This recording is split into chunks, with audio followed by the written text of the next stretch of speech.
Betiko Marketa proiektu bat Mondragon Unibertsitatean sortua, lidergo ekintzaile eta berrikuntzako gradun.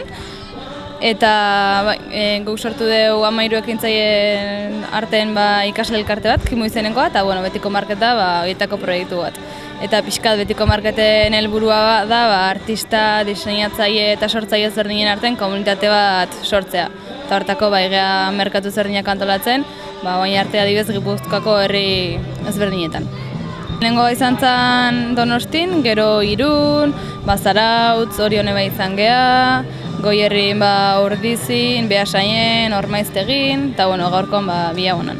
Normalen beti saiatzea pixkat barietate ezberdina eukitzen, normalen gehiena izaten dena, izaten dela moda eta bitxik eta olako gozak, baina gero saiatzea sartzen, adibidez altzariak, gero baita xaboiak edo gauza naturala, gozoak, janaria, serigrafiak, diseinua, pixkat baritatea eukitzen azkenen. Ez hona eukideu, eta oain atxalden jende gehiago moitzen den, pixkat potea eukintala, jendea ateatzen den.